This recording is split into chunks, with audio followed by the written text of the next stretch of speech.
L'union fait la force, c'est sans doute ce que se sont dit les dirigeants des Restos du Cœur qui veulent profiter de cette journée de l'Europe. Avec un plan européen de lutte contre la pauvreté. Bonjour Patrice Blanc.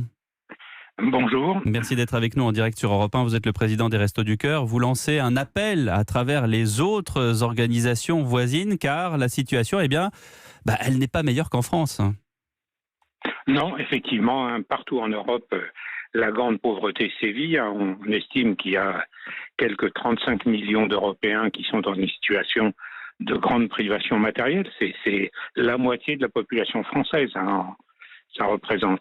Et donc, il y a les élections européennes et il faut savoir que le Parlement européen peut jouer un rôle majeur puisque c'est lui qui vote le budget européen. Ouais. Et il y a au cœur de tout ça le Fonds social européen d'assistance aux plus démunis. Vous nous dites que ce fonds pourrait être divisé par deux ?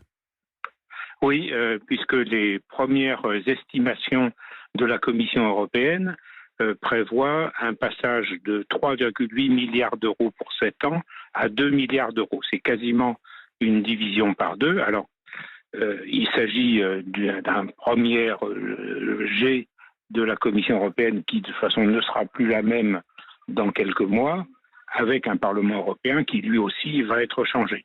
Donc, tout reste possible, soit cette diminution, soit au contraire, si les nouveaux parlementaires s'en saisissent, le maintien de cet outil qui est un outil essentiel dans la lutte contre la pauvreté.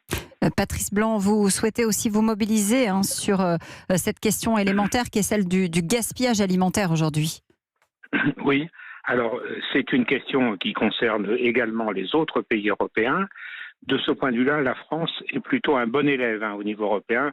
On le voit lors des réunions qu'on a avec les organisations homologues d'autres pays européens.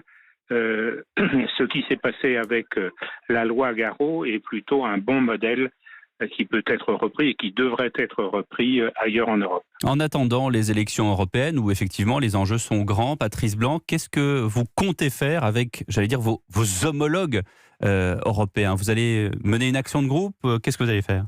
Oui, absolument. Nous nous retrouvons régulièrement à Bruxelles pour envisager des mesures en commun auprès des différents gouvernements et puis auprès des futurs députés européens, qu'ils soient français, mais également des autres pays. Et donc, évidemment, la composition du prochain Parlement sera décisive de ce point de vue. Et nous sommes un grand nombre d'associations semblables aux Restos du Cœur ou aux banques alimentaires, au Secours populaire ou à la Croix-Rouge, ailleurs dans les pays européens. Opération de lobbying politique auprès justement de la Commission. Merci beaucoup Patrice Blanc.